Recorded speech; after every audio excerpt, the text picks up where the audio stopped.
Over time. Watts. Composer over With Nick Verzi. Composer Overtime. Watts. Composer over time. With Andrew over Composer over Verzi. Composer and Composer over time. Composer over time. Andrew Watts. Composer over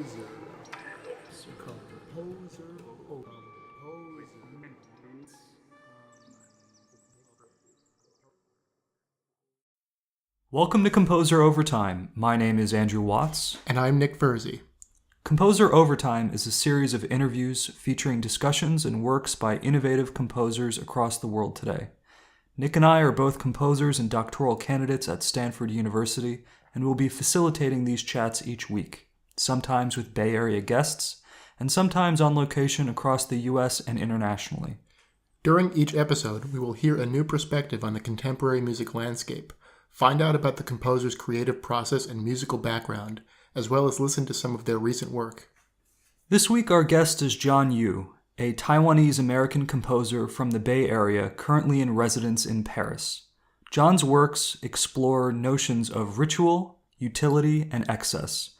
He has participated in a number of top festivals and residencies such as June in Buffalo, Darmstadt, and SICPP. Similarly, his works have been premiered by several leading ensembles today, including the Mivos Quartet, Wet Ink, Ensemble Surplus, Ensemble Signal, and Earplay. Jon is currently pursuing his PhD in composition at UC Berkeley, where he studies with Frank Bedrossian, Ueno, and Edmund Campion.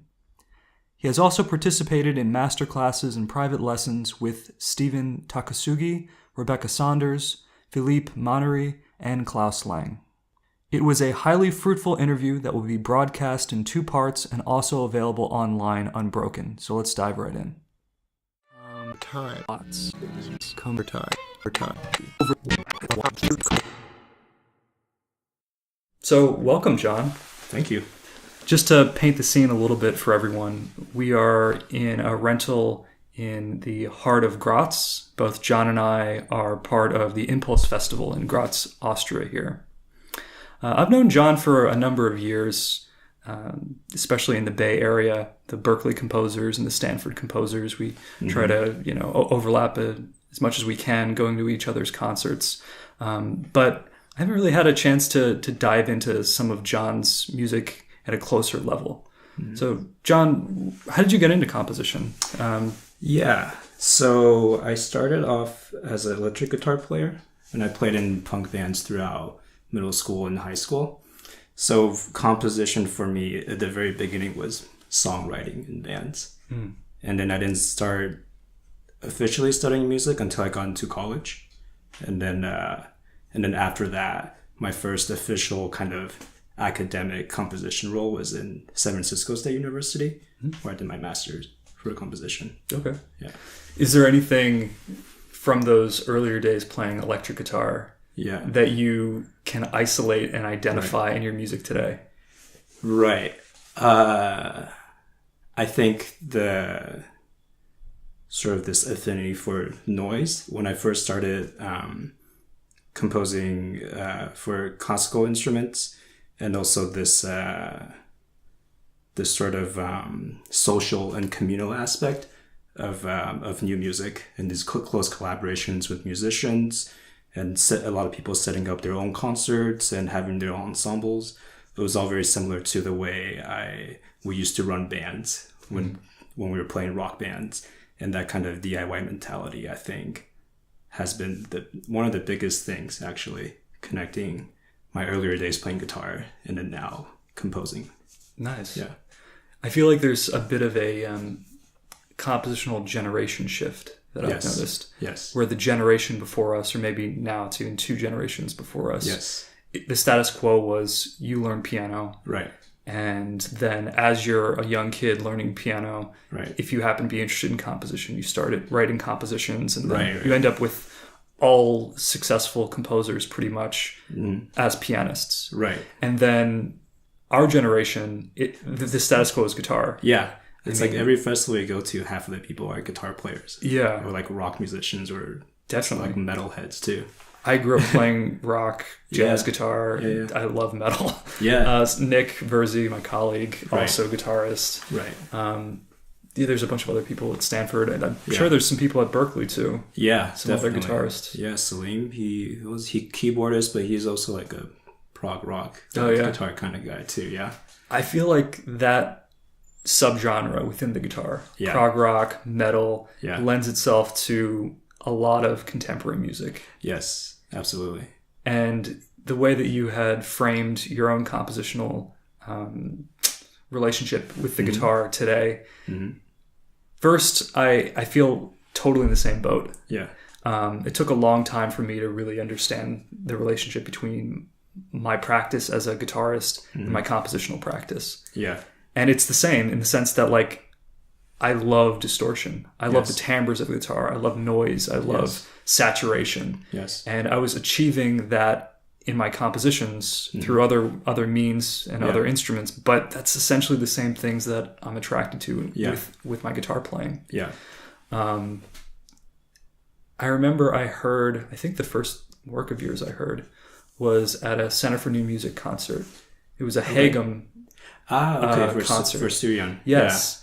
And as I was listening to that, that's what I was thinking. I was thinking distortion, saturation. Yeah, absolutely. And it was such a clear association to me. I didn't know that you played guitar. I don't think we had met at that point. Right. But it was like, this is my music. Yeah, yeah. That's a very good parallel, actually, because the Hagem has 2 strings, and it's very limited harmonically. And the same with, if you play guitar in punk bands, you're playing power chords on 2 strings too. So you have this connection to listening to very simple harmonic material, but then you listen to everything around it. And that was, writing for Hagem was very similar to that, actually. So it's a good parallel. Yeah. Besides the guitar and besides composition, do you maintain other artistic practices? Actually, when I went to college, I started as an art major for 2 years. So I used to draw a lot when I was little, and then when I went to college, I didn't know what to study. So that was the first thing that made sense to me, was to be an art major. But I eventually switched to music my last 2 years in college, and then it shifted gears into studying. We're doing a lot of catch-up work to study music academically and to learn notation and to learn the whole. Did you go to college in California? Yeah, UC Santa Cruz. Okay. Yeah. So nice. all my schooling has been sort of Bay Area, California centered. Yeah. What, if you were to describe in a few words? Yeah. What is the Bay Area in terms of composition and new music? Is there a footprint? I mean, that's a really good question. I think it's hard to, because when you think about it, you think about the sort of the microtonal community that started with like Terry Riley and Harry Parch. And a lot of that is still around, I think, in the Bay Area. And then from my experience, and then also kind of meeting composers from Stanford and from Berkeley and also from Mesa Conservatory. But I think the first thing that comes to mind is different small pockets of communities that are doing their own things in a very committed way. But they're all pretty separate and disparate. And even when because I used to work at Center for New Music as an admin person, and even working those concerts, there's so many different types of concerts, and there tended to be specific audience for each concert. So I think that's one thing that people have been trying to figure out a lot in the Bay Area, is how to kind of cross-pollinate all these different little scenes. And then there's also huge underground noise scene in like the East Bay and like Oakland too. So I guess that's the thing I think of when it comes to experimental music or composition in the Bay Area. It's just lots of different things going on. Yeah. And for those people who might not be familiar, could you briefly describe the Center for New Music? Sure. So it's a nonprofit music venue that started in 2012, I think. And so it's a space that has a lot of nonprofit arts organizations that have offices there. And they're also function at night as a music venue. So I worked there for 3 years. First year as an intern, and then eventually doing production for them, and then also eventually working as a contemporary music players through Center for New Music. So it's a community center located in San Francisco Tenderloin. That's a spot for all different types of music, and I think the people who started, Adam and Brent, the way they used to talk about it is music who don't have other venues or other places that they could be performed at.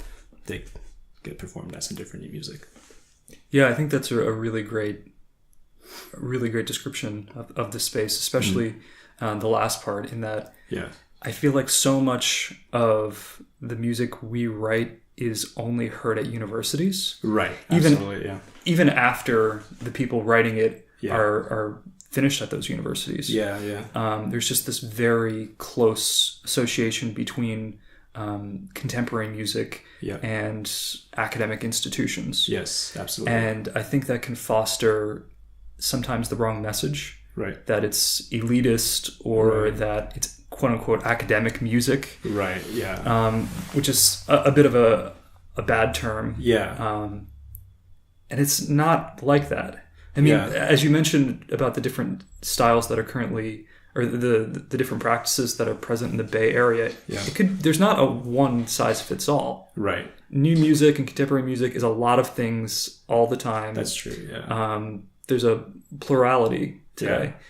And the fact that there is this space that is not affiliated with any given university and it's like centrally located and that kind of thing, I think it's really great. I wish that, there were more spaces like that. Yeah, absolutely. And I think, when I first started studying at Berkeley, I had already lived in the Bay Area for many years. And before I started my doctorate, I was working at this space.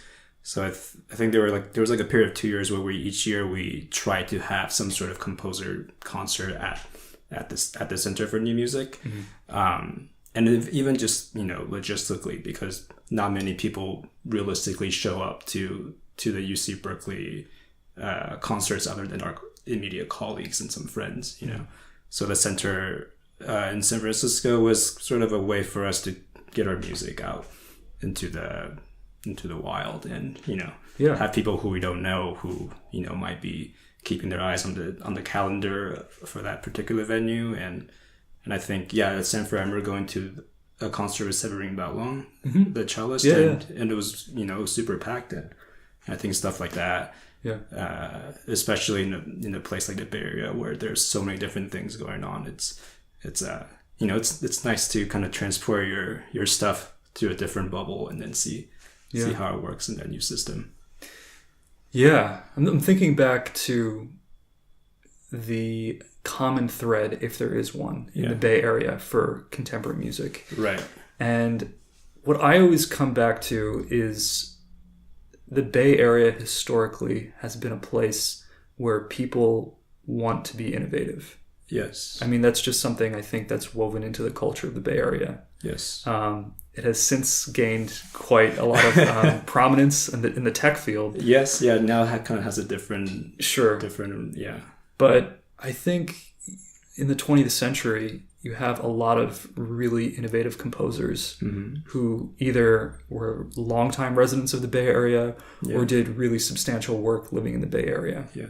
I think, just off the top of my head, there's a lot of people in the late 20th century from Mills.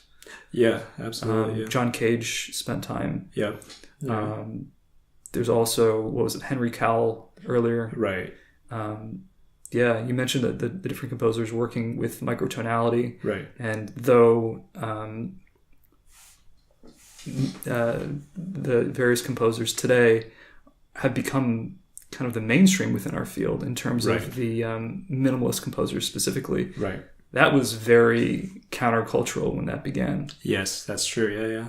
So if not a singular aesthetic thread, there's definitely something maybe underneath the surface of we are here trying new things, Yes. trying to innovate in our own way. Yes, absolutely. And when I think now too, it's especially interesting having lived in Paris, because I currently live in Paris, and I moved there in September, and you come to realize how funding affects also a particular a music community such as this. And when I think of the U.S., where there's not a lot of public funding and state funding, it becomes this thing where people approach their musical projects like how bands do. They run ensembles, these smaller ensembles that are more like bands than like a full-blown classical ensemble. And that's something that I think about too, especially also in Los Angeles with what's a lot of artists actually, because the Bay Area is so expensive now and people are moving down to Los Angeles. So that's one thing I associate too with this type of music community in the US is there's a sort of DIY mentality to it, and so things are sometimes a little bit rough around the edges, but then it also becomes these very passionate projects that are that are not making a lot of money, but people sort of invest everything into it. Yeah. Yeah, one of the major differences that I've noticed on my various travels, especially in Europe, is going back again to the U.S. institutional closeness that isn't as common in these European cities. Right. Yeah. You have these concerts that are quite well attended of contemporary music, and they're not branded with the institution. Like, this is a Stanford concert, right? Or this is a Berkeley concert, or this is a whoever you are concert. They're just a concert that happens to be in the city. It may be at an institution, but that's not its closed off quarters. Yeah. It's much more embedded in the everyday life of the average people here than the U.S. Even where we are now. So we're at Graz, and a lot of our daily sort of meetings and things do happen at the university, but the venues for the concerts are all over the city. Yes. So it's this sense of, if you're in Graz, you don't have to be affiliated with the festival to participate and go to concerts and enjoy what's going on as part of these different European festivals. Right. In the U.S., there are certainly festivals like that, but they're few and far between. Yeah, definitely. And I think that's something people have, at least people I know in the Bay Area, have been struggling with for a long time, is this idea of audience too, because we have a limited audience, and then also the thing that we mentioned about how each little scene has its own audience that are very loyal to that particular, whether ensemble or community, and then there's not a lot of sort of mutual shared audience, and I think that definitely becomes tricky. Tell me more about your time in Paris thus far. So I moved there in September on a fellowship through my university. I'm only staying there for a year, and I'm spending the time to begin working on my dissertation, and then just to compose music, and also using this opportunity to travel around Europe too.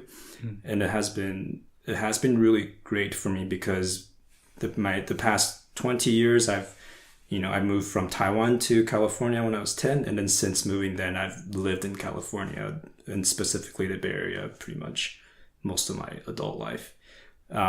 So being in a complete new place, in a complete new ecosystem has been great. It's just socially, it's completely foreign, and also just musically, it's different too. Even though we study those music and we listen to it, it's much different being here and then kind of live in it. So it has been really nice. You mentioned working on your dissertation. Yes. And I often, when chatting with people at Stanford or other university, especially if they're in academia, they'll ask about dissertations. Yeah. And most people outside of music are very curious what a music composition dissertation consists of. Yeah. And of course, there are subtle differences, sometimes major differences between institutions. Right. But what is it like for you? What is you don't have to speak specifically about your work. Right. But if you want to, feel free. Yeah. And and we were talking about this earlier too. And I think where I am at UC Berkeley, it's pretty flexible on what you wanted to call your dissertation. So it's not research based, so it's just a substantial piece of composition. And for me, I wanted it to be sort of, make sense as a sort of culmination of my time at Berkeley for the last 4 years. So my first few years at Berkeley, I worked a lot on chamber music and instrumental music, and then also eventually working on with bigger ensembles. And then this year in Paris, I've been writing a lot of music for singers, which is something that was not familiar with at all before this year. And so for my dissertation piece, right, it's still very early in the process. I have this urge to combine these different things that I have sort of accumulated, different ideas that I have been working on the last 4 years, and then somehow make it into a cohesive presentation, a cohesive piece of music. Yeah, great. So leading up to this dissertation piece, what have some recent works of yours consisted of? Yeah, so the last piece I wrote was a vocal sextet, for a cappella vocal sextet, and then currently I'm working on a vocal quartet for Auditive Vocale Dresden. And then here at Impuls, I'm workshopping a short vocal duet for two sopranos and objects. So I've been writing a lot of vocal music, and it's also been interesting because a lot of these opportunities that have come up recently have been including vocal ensembles or choirs and even instrumental ensembles with singers in it. So it's interesting that these things have seemed to be coming up recently at the same time where I'm wanting to write for more voices. Great. So why don't you tell us a little bit about the piece that you're going to be playing for us? Sure. So I think we'll play the piece, this vocal sextet piece. It's called Pecti, and it was written the summer of 2018, and it was written for Festival Musica in Strasbourg, and it was written for and performed by Neue Vokalsolist in Stuttgart. And for this piece, the majority of the vocalization is based on constructed syllables, based with phonemes from the English language. And then there are also, throughout the piece, some excerpts of two texts. The first text is an old English alchemical poem called Verses Upon the Elixir. And the second text is a text called Hell's Wisdom by a German artist/poet named Elsa von Freytag-Loringhoven. So these two texts were written hundreds of years apart, but I chose these two because they have a certain shared quality to it, and it's a quality of sort of having these multiple disparate elements, and then towards the end of the text, there's a process of distillation into something more singular. And for the alchemical poem, it's alchemy, and the poem itself is just the alchemical recipe that's put into poetry form. So that parallel was pretty obvious. And then for the poem by also on Freytag Loringhoven, it begins with, it's a short poem that begins with different statements regarding the narrator's personal mental state, and then also things regarding religion and spirituality, and then eventually the poem sort of distills into these abstract words, and then eventually into these little equations that don't quite make sense. So I wanted to take this idea of distillation, multiplicity into something singular into the piece.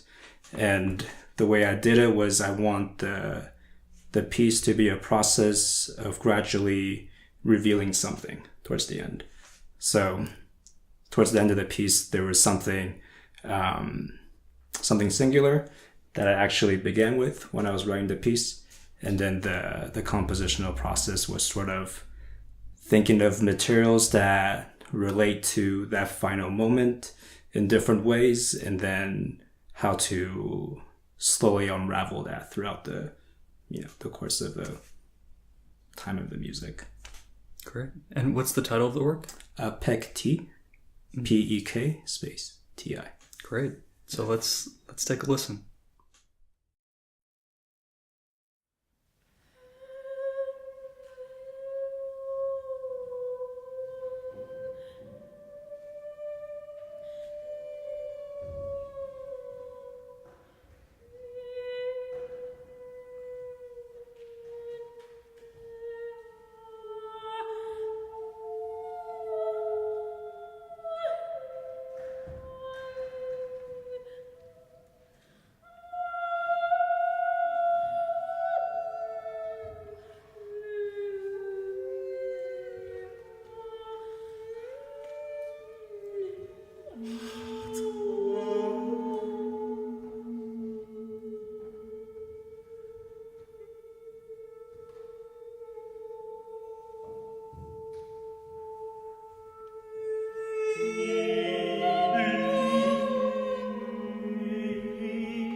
what I always really enjoy hearing from each composer is their compositional practice and how it actually is. Yeah. I feel like today, whenever I'm talking to people and I say I'm a composer, they have all of these strange romanticized notions of what it actually means to compose a piece. Right. Where they think I'm laying under some tree in a pastoral scene, like waiting to hear the muses or something. Yeah.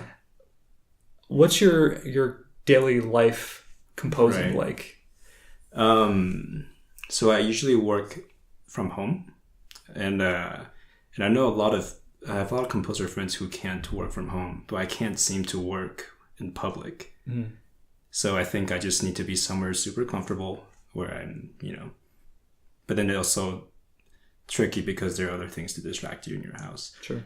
So I work from home, and I usually work first on pencil and paper, and so that's the logistical setup. Yeah. And you have space at home? Yeah. So you can kind of like arrange your papers however you want. You can see everything.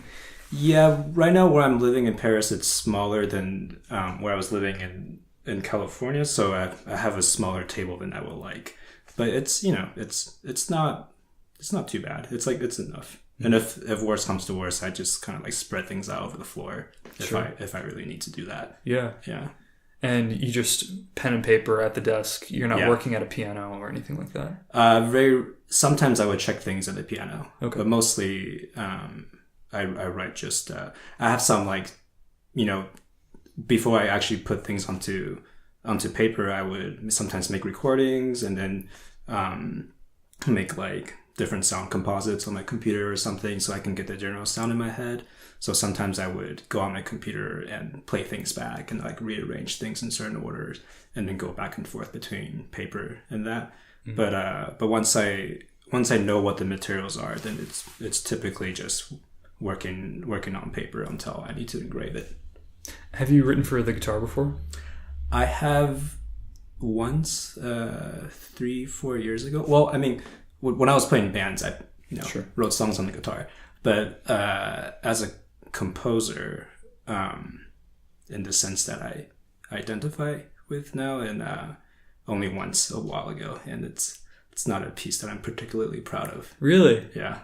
What was the process like? Was it any different? Do you find it much more difficult to write a piece for yourself in a way, or for an instrument that you play? Yeah. I think it's that thing where you write on an instrument that you know how to play, so you tend to think of the limitations as your own personal limitations. And I feel like my imagination is more a little bit it's stunted in a way because I don't have that. If I'm writing for an instrument that I don't know, I take more risks, and sometimes those are risks that I unknowingly take just from sheer ignorance. Yeah. But sometimes on the guitar, I would think oh, this is not possible because I can't play, even though sometimes I forget the fact that I'm not even really a practicing guitar player anymore. Yeah. So it's more in that sense, and also the sense of I tend to associate guitar with a particular type of music, and and sometimes, I'm still kind of slowly figuring out the common ground between that previous life and this current life. Yeah, it can be really tricky. Yeah. Writing for an instrument that you play or grew up playing. Yeah, absolutely. For the reasons that you just mentioned, I was always very hesitant to write for the guitar. Yeah.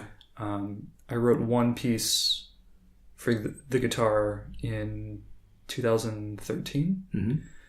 And that was because I was looking to write another piece when I was applying to doctoral programs. Okay. I wanted a third piece in my portfolio that was very different from other pieces I was submitting. I was submitting 2 pieces.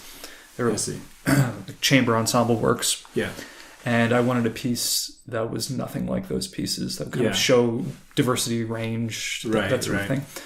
But it was after I'd finished my master's and I was applying, and I was at an artist residency, and I didn't have any access to I didn't have any commissions lined up at that point or anything like that. So I was forced into writing for the guitar because so I could feasibly record it and submit that as a last minute addition to the portfolio. Right.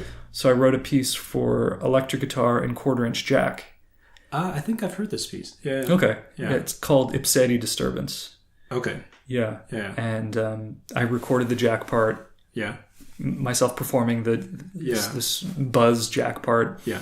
Kind of like noise music part, and then I recorded myself with the electric guitar. Cool. So, yeah, and that was, I could not imagine writing that piece at any other point in time, especially earlier, right? Because it takes a long time to, like, for me, I'm just like you had mentioned, I'm so critical of guitar pieces, right? Yeah, where it has to be new or interesting, or especially within our field, like I feel like so many people are writing for the electric guitar that, like, as a classical guitar informed perspective, or they're writing for the electric guitar as a token for rock music. Without giving it the same sort of critical eye or critical ear that they would writing for any other orchestral instrument. So you have these musicians or these composers where if they're writing a piece that involves violin, pardon the pun, they'll pull out all the stops. They'll have all these crazy extended techniques. They'll meet with the player. They'll find out. They'll make augmented things. They'll detune it. They'll do like all sorts of things, and it'll be like a really awesome violin piece. Right. And then they write for the guitar, and it's just the most generic guitar sound. And maybe it's because they're afraid that they're unaware of the extent of what people can do with the guitar. Right. But it always sounds so just painted with a broad brush. It's not nuanced at all. They have so much detail when they're writing for other instruments, and so little detail and technique that they're giving to the guitarist. Yeah, definitely. Yeah, and I think electric guitar, it's a different set of nuance than like an acoustic instrument too. Yeah. Because I feel like unless you're a guitar player too, it's hard to realize the sort of endless possibilities that are available on electric guitar. And then you can do so many things with that, and sometimes it's tricky because it's like there's, like you say, there's a very specific kind of historical, not baggage, but just connotation with the guitar, and then also just practically there are so many different things you can do with it. Yeah, I think a lot of new music works that use the guitar, it's either, this is the sound of an electric guitar clean. And it's just standard Strat sound plugged into a clean amp. Right. Like no real definition to the sound. Right. And I feel like that often doesn't blend well with the ensembles they're in. Yeah. It's like a very sticking out like a sore thumb. There's the electric guitar playing its twangy electric guitar tone. Exactly, yeah. Or if they do ask for distortion, it's like the most generic crunch distortion. Right. I mean, I approach the guitar, especially in terms of tone, like electric guitar has sustain. Yes. Like crank up the sustain, like give it some additional possibilities. And one of the things that I love about the guitar that I've since noticed is one of the main motivators for how I write for other instruments is the guitar solo as an entity. Like, here's an opportunity within the context of a piece of music, a song, pop song, rock song, whatever, metal song. You have this, but then there's this part where now the guitarist can like fully express themselves, can show off if they want. They can, display great degrees of virtuosity. Right. I want that technical virtuosity. So I've been writing guitar solos essentially. I see. For every piece I've ever done, but through the lens of these instruments of like, okay, a bunch of stuff happened in the piece, and now for this point in the section, shred. Yes, maybe that's the thing. Like people don't know how to write shreds on electric guitar. In like a. But they're able to do it for other instruments. Yeah, that's interesting. Maybe it's because we, as composers, we have these orchestration and instrumentation classes where you study Rachmaninoff, or you study, Chopin, or you study all, or even in terms of contemporary music, you'll study like the Berlioz sequenzas. Right. So you can see how to shred for use other instruments. Yes. But the Berlioz sequenza for guitar is an electric guitar. That's very true. It's an acoustic guitar piece. That's a good point. Yeah, most music you hear with this guitar, it's a lot of sustains and textural stuff, and not a lot of shredding. Yeah. Yeah, there should be more shredding. Speaking of, there should be more. What are you working on right now? Right now, I'm working on the vocal quartet. So sort of a continuation from the last piece, the vocal sextet. Now it's a quartet, two less voices, and it's for Auditivo Cal Dresden, and it'll be performed in May in Barcelona. Okay. Yeah. Great. How do you approach the voices? I mean, you spoke a little bit about your approach to the text. Yes. Is there a specific vocal sound that you're trying to cultivate in your works? That's a good question. I think there are two things with the voice that I'm really attracted to.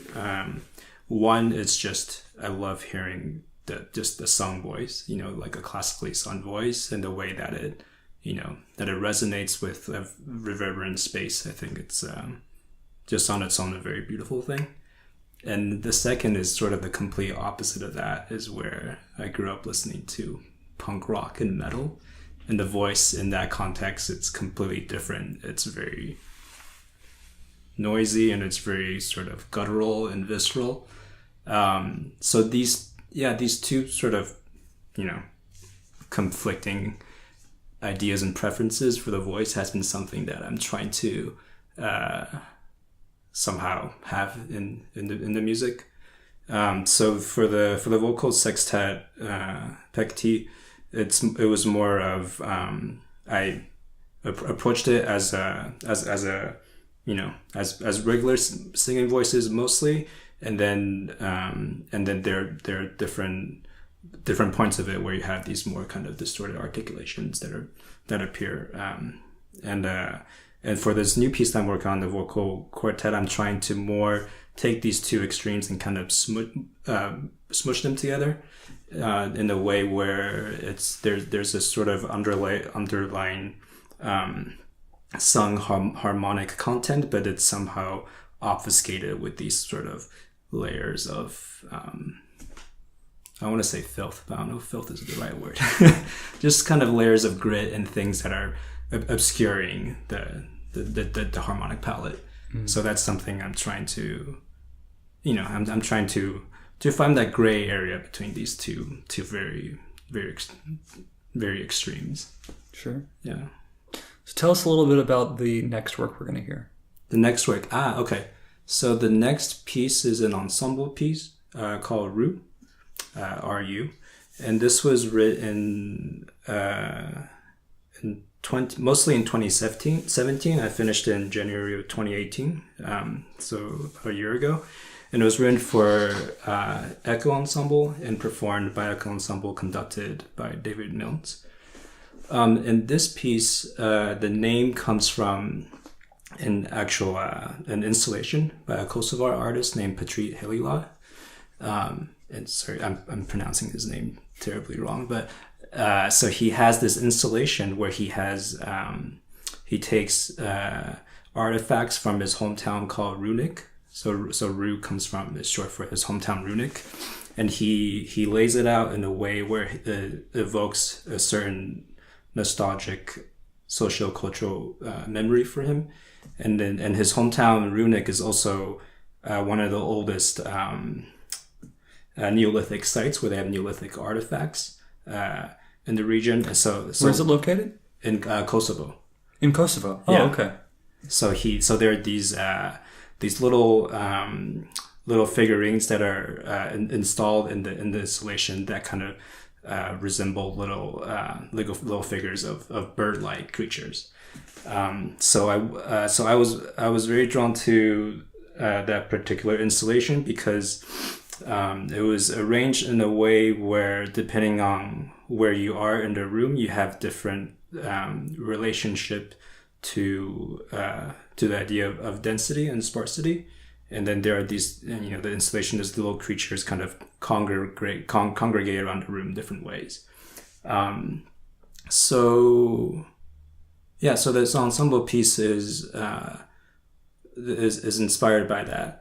And so the way I treated the actual piece itself was it's divided into different sections, and sections that are connected to sort of the closeness of the materials, and also the complete opposite of being very far away from it, and then being more aware of the resonant space of the materials. And what else can I say about it? And another thing is with Echo Ensemble, this was a very important project for me, because I've known all these musicians both as kind of as people who I've worked with, and also as friends for a long time. So it was a nice opportunity to get 10 of them together and write a piece for them. And over the last few years, I've also gotten to know their playing very well, and so it was a nice project in that sense too. Great. So let's hear it.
So do you view this piece as oboe concerto? No, I mean, I guess I was just saying that because just listening to it now, I heard so much oboe. But the oboe player Kyle Bruckman is someone who I've worked very closely with, and a lot of the textures actually form around some of the sounds that come from techniques that he showed me on his instrument before, and those are also techniques that are idiosyncratic to his own improvisational practice too. So I guess in that sense, there are a lot of big parts of that piece that are kind of revolving around certain sounds on Kyle's instrument. Or Kyle. Yeah, this piece provides a real contrast to your first piece. Yeah. It's so much more noise music. Yeah. You hear all that saturation that I had alluded to with the Hagem piece that you did. Right. Are you thinking in terms of, okay, here's a point of maximum density, or are you thinking from more of a structural standpoint of like, okay, the piece has these different compositional constraints, and like how controlling are you about the micro moment or the micro parts of the piece? For this piece, I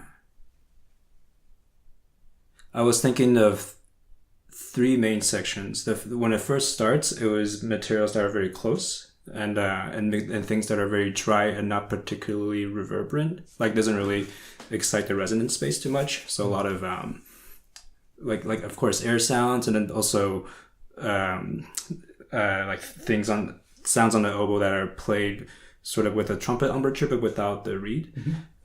So that was connected to the art installation that I was mentioning that the piece was mostly inspired by.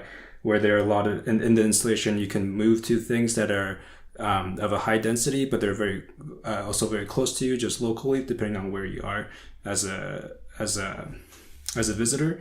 And then if you also step back, you can also get the sense of the room and also the relationship of those local densities in relationship to everything else in the room, and how the room it was a fairly big space. So the second section of the piece was things that are more sort of low resonance and with the low marimba. I forgot what else I had in there. Yeah, mostly. Yeah, there's like a marimba solo towards the middle, and then so that was my thinking of sort of stepping back from the material and then getting the sense of the space itself. And it was written also with Hertz Hall in mind, and I'm sure you've been to Hertz Hall before, and it has a notoriously cavernous acoustic. So I knew that, anything in the low marimba register or anything low like that, it's just going to be very boomy and fill up the whole space. So I kind of had that in mind when I was doing it. And then the third section of the piece is sort of those two materials compressed together, where you have both.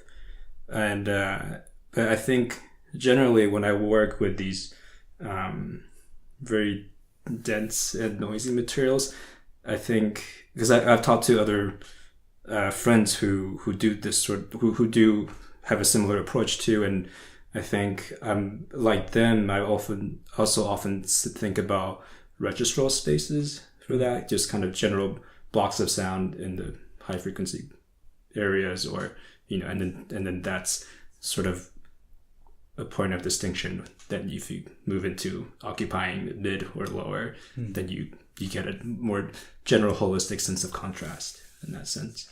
So it's that's sort of a very general governing principle of how I do this piece.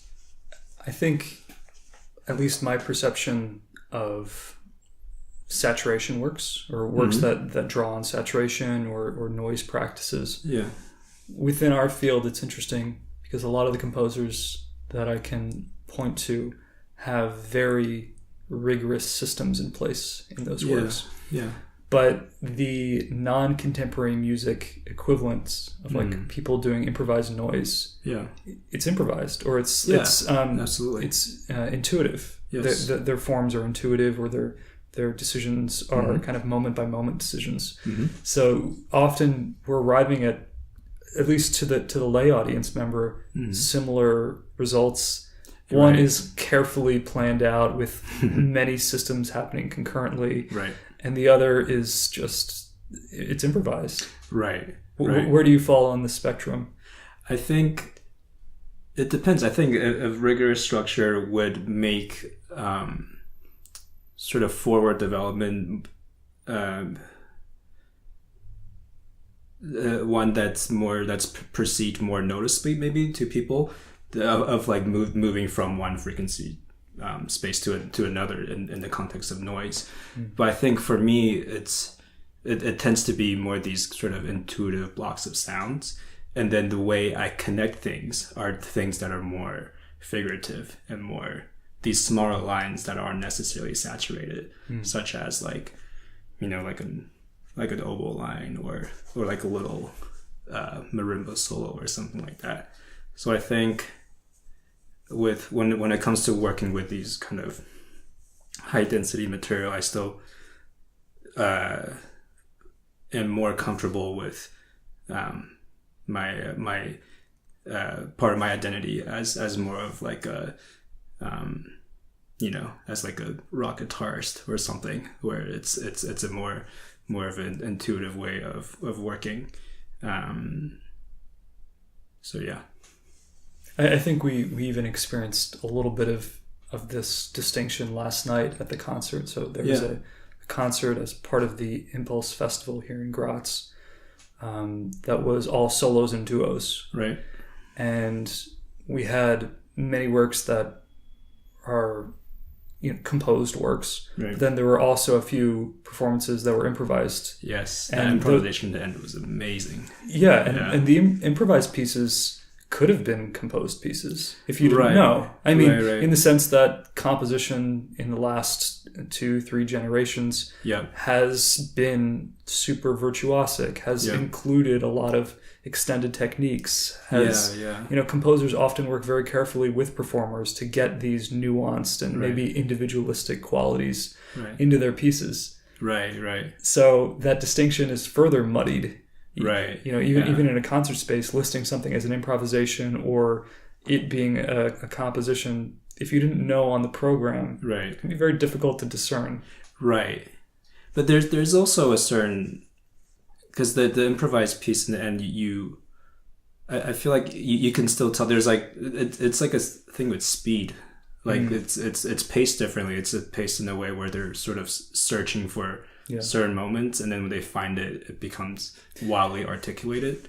Yeah, I get what you're saying. I think the way that I hear that is like the structural pace is often way slower. Yes, that's. I mean, the events that are happening moment by moment are still, they could be incredibly quick. Yeah, they're really only limited to human performance. Yeah, and often these performers are virtuosos on their instruments. So you get these passages that are incredibly virtuosic. Yeah. But the structural metabolism of these improvisations are necessarily slower than equivalent works. Yeah, absolutely. Yeah, that's. I think that's the one thing with composed music too. With these materials, you're able to lay out events that are at specific speeds and then articulate forms in that way. Mm-hmm. Whereas, and I'm sure improvised music, there's improvised music like that too. But I think a lot of what you hear are like you mentioned, of these kind of slower pacings. Mm. So this is a very difficult question that I always pose, but where do you see either your music or the contemporary music landscape going in the next 5 to 10 years? Ooh, that's a tough question. Of course, you can speak in very general terms. Yeah, I think more immediately in front of me is that project that I've mentioned briefly of wanting to write music that involves both the voice and also instruments. So that's the next thing I can see in front of me. And I think thinking further out for me personally, I think I've been thinking a lot about my compositional practice and how it's one that's quite different from where I started as as sort of an element in a band with other friends. And I've noticed more recently there are other colleagues who are able to find situations where they can really have that deep collaboration by either by participating themselves or finding people who are engaged in similar ways. So I think that's something I also want to work on too, is to I don't know exactly what it is yet, but to somehow seek long-term collaborators. Yeah, long-term collaborators, or just somehow find a practice where I can, I don't know, feel a little bit more involved than sitting at the desk and writing pencil to paper. But I'm not quite sure what that's going to be yet. And and as for the contemporary music scene, I have no idea where it's going. I feel like I'm still, slowly discovering it. And I feel like there's a lot of structural changes that I'm only peripherally aware of. But it would be very interesting to see, to see in 10 years how things are. We both started our respective doctoral programs at approximately the same time. Yes, yeah. We're separated by, 40 miles or something. Yeah, not even. Yes. I mean, what sort of differences have you noticed in terms of the scene since since you've started at Berkeley. Because I also agree it may be a bit unfair to try to create some sort of blanket statement about the direction that new music is going. Right, yeah. But I can certainly point to different things that I would say are trends that have happened just since I've been at Stanford. Right. So, I don't know. I feel like, I mean, with any compositional program, it's so related to people who are there in that particular time. So, you know, there are people who were there when I started who aren't there anymore, and it's sort of, it depends on the cohort. It gives a particular vibe to that moment. These programs are so small that each year there's a big difference in terms of you have people graduate, you have new people coming in. Yeah.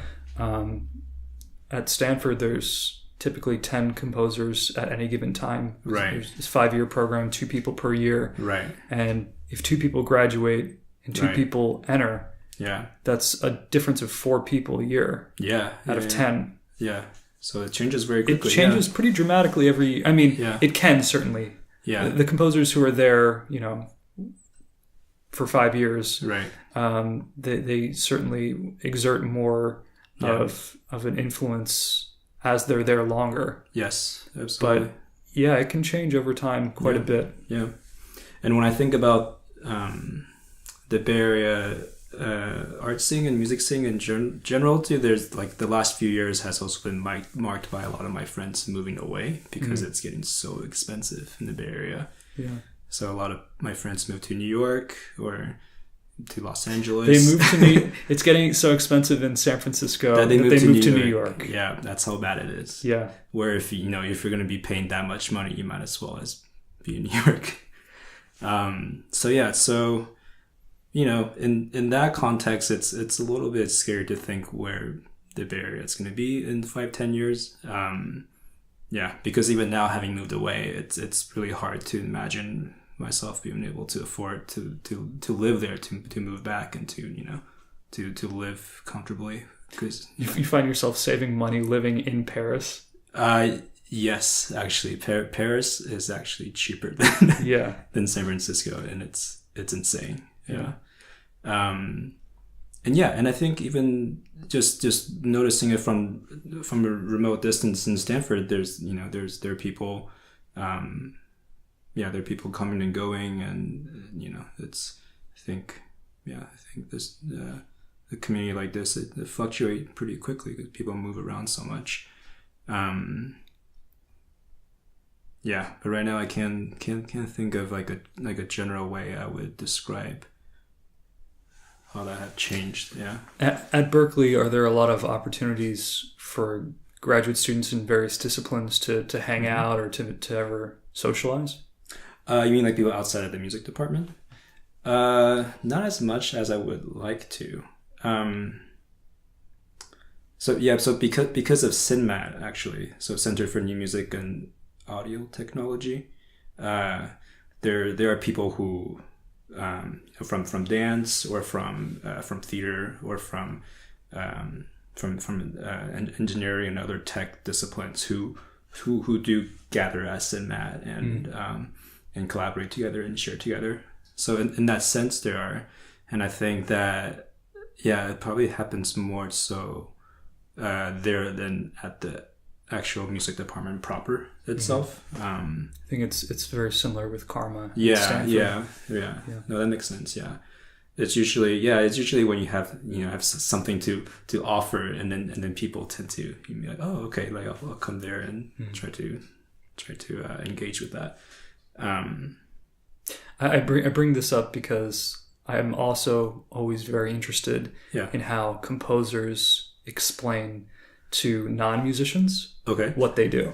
So especially since I've moved to the Bay Area, I've been in these various scenarios where it's a dinner party or something, and there are a number of people that I've never met before who work in tech or work in something else, let's say in the city, and within a few sentences you get to the topic of, well, okay, so what do you do for a living? Right. And it's always a tricky thing. it's a very because tricky thing. Yeah. The second that you say, I'm a composer, Yeah.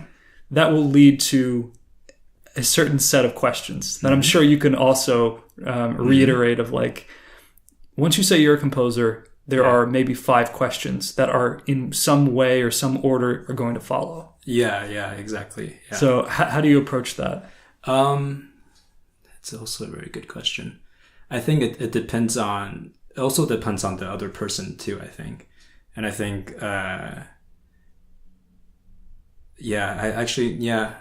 I'm trying to think back.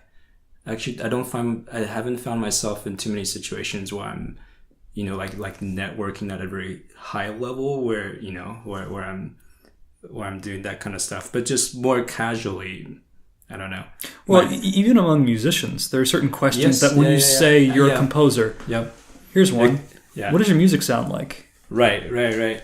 Yeah, that one I used to say the thing. It's like experimental noise music on Western classical instruments. Okay. Yeah. So that's like been my general fallback. I have a very similar one that I use sometimes where I say, okay, well, I write for musicians who are classically trained. Yes. And who play for the most part orchestral instruments. Right. But I'm writing for these instruments in very atypical or very non-traditional ways. Right.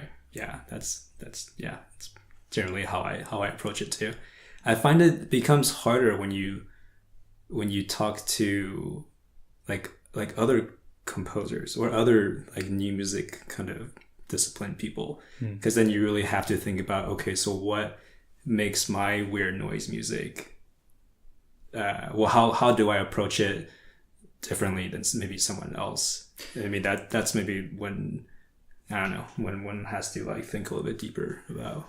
Do you ever feel a certain reticence or a certain hesitation to describe your music and then list, or rather describe your music in terms of other composers or other influences? I feel like that's something that I'm always very conscious of, because even though if you're talking to other musicians, especially other musicians who play contemporary music, that's perhaps the most surefire way to get them to understand the world that you're inhabiting. Yeah, absolutely. That being said, you don't want to be unfair and kind of draw parallels that maybe you're not intending. Yeah. And it's also tricky to talk about your music in terms of someone else's music. I feel like ideally you would talk about your music in absolute terms that allow the work that you do to kind of stand on its own.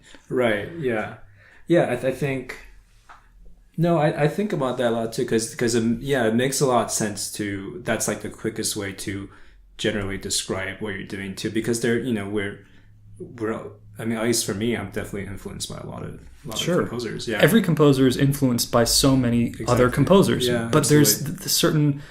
I don't know if it's just uncouth or and even after you hear a work, like one of the first things that I want to say after I hear a work is, oh, that reminds me of this other piece. Have you checked out this piece? Or sometimes I let it slip. Or after I heard your vocal piece, I asked you about Sciarrino. Right. Not that I think your piece is a copy of Sciarrino, but something inherent about that reminded me of something in a Sciarrino piece. Just like anything. Just like you make parallels between two films that you saw. Yeah.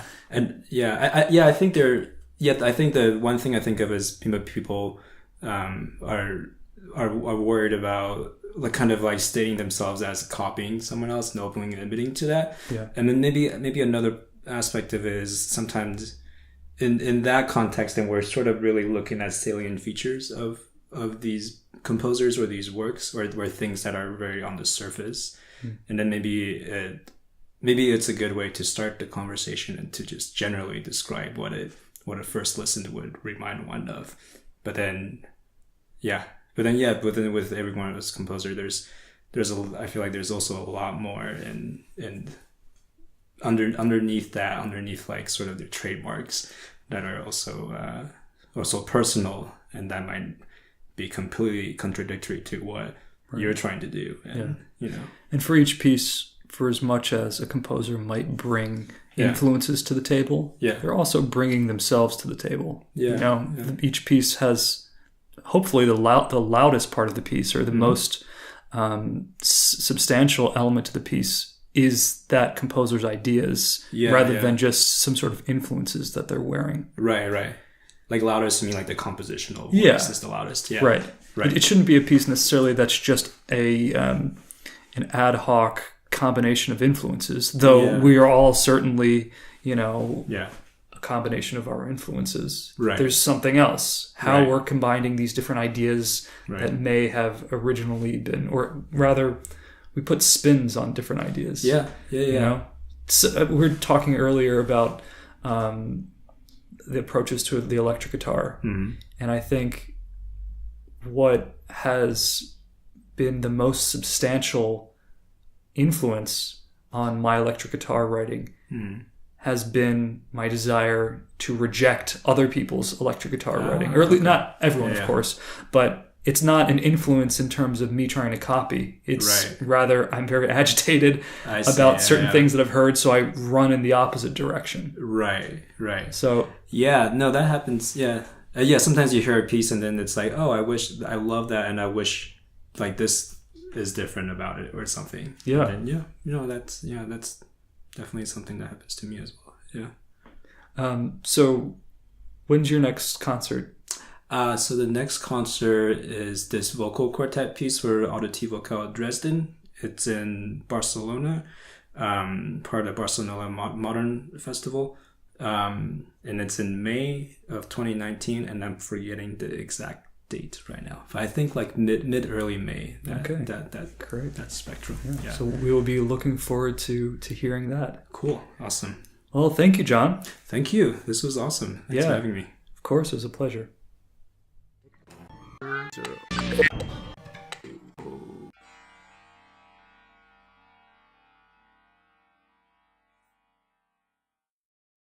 That was our interview with Jon Yu, a Bay Area composer currently living in Paris.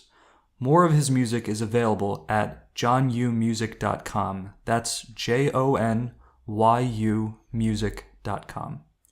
If you would like to hear more episodes, new interviews are broadcast on the radio Fridays at 2 p.m. Pacific Time through KZSU 90.1 FM, as well as on Composer Overtime's YouTube and SoundCloud.